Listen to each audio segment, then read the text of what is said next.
Chapter 3. Élodie, known for her discipline and methodical mind, was about to venture into a new sport, judo. The dojo of Palmaroux was a place imbued with serenity and respect. The walls were adorned with Japanese calligraphy and portraits of judo masters, and the tatami mat floor provided a soft surface for training. Élodie, dressed in her white judogi, felt slightly nervous entering this unfamiliar environment.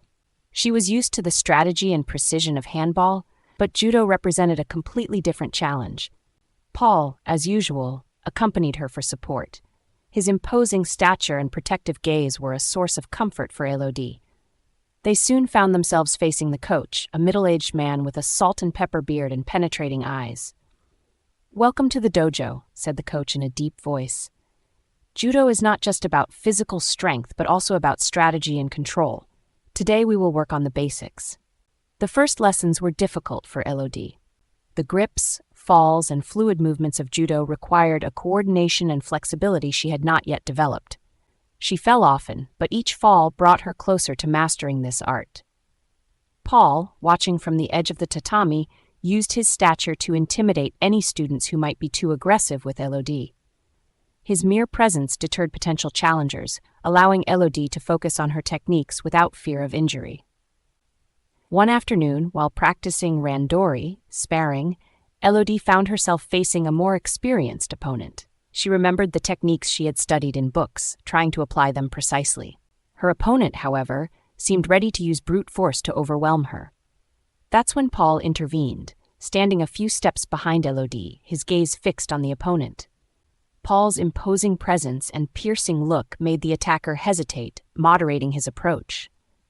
This distraction allowed Élodie to concentrate and apply a throw technique she had carefully studied. Seizing the opportunity, she used her opponent's imbalance to throw him to the ground with astonishing precision. The tatami resonated with the impact, and Élodie stood up, panting but victorious. After the training session, as they changed in the locker room, Élodie turned to Paul. "I've never been so grateful for your presence, Paul." Paul smiled back, touched by his friend's sincerity. "And I'm impressed by your strategy, Élodie. You're formidable when you use your head on the tatami."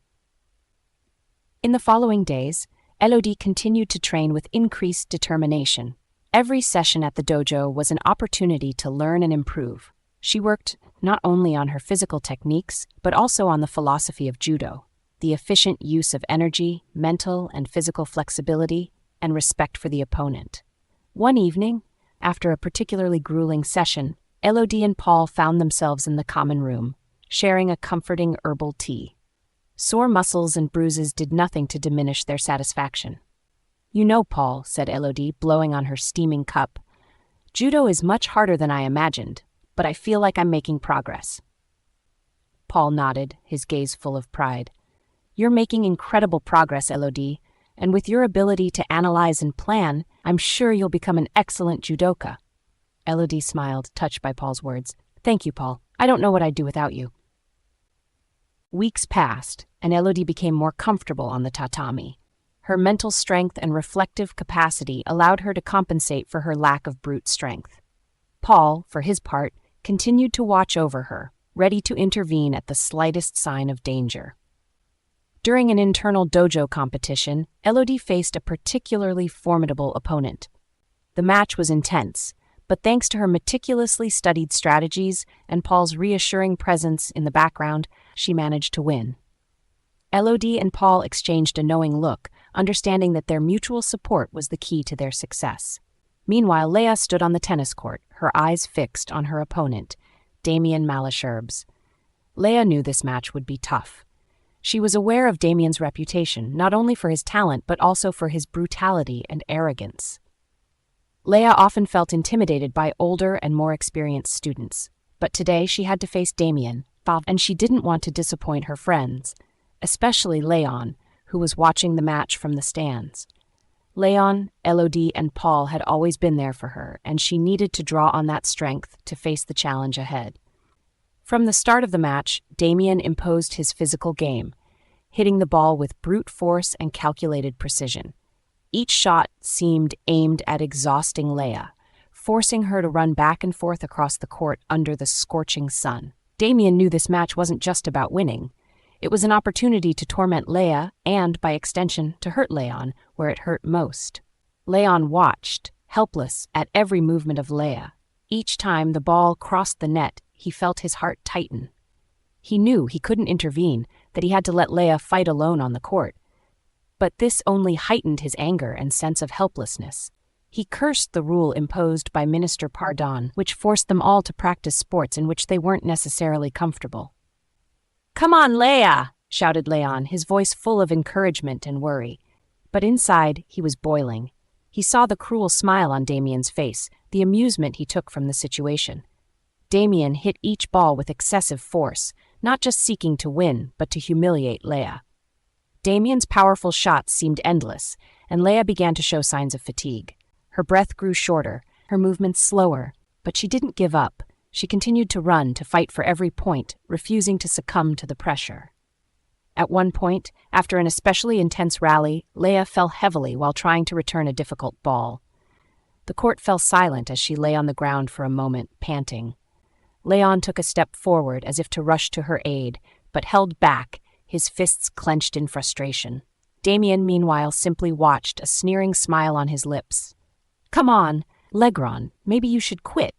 This sport isn't for amateurs," he taunted with disdain. Léa gritted her teeth and slowly got up.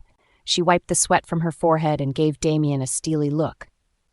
"I won't quit," she said firmly, challenging her opponent to underestimate her.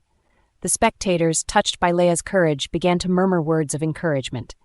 They saw in her a remarkable strength of spirit, an iron will that refused to bend even under the most intense pressure.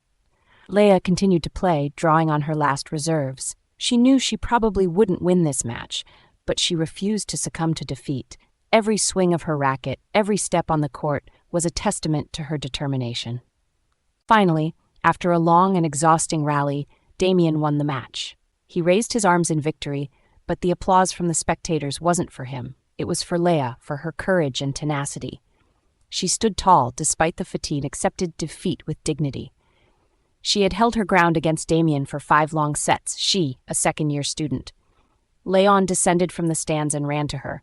"Léa, you were incredible," he said, his eyes shining with pride. Léa, her cheeks still flushed with effort, gave him a weak smile. "I did my best," she murmured. "I was inspired by you, Léon. Your determination this summer, when you trained alone, gave me the strength to keep going. I wanted to show that I could be strong, too." Léon felt a warmth spread through his heart. He knew how difficult this summer had been for him, but hearing that his hard work had inspired Léa gave him a new perspective. "You did it, Léa. You showed everyone what it means to never give up." As Léa and Léon left the court, the applause from the spectators still echoed, marking the triumph of spirit over brutality. Léa had lost the match, but she had won the respect and admiration of all.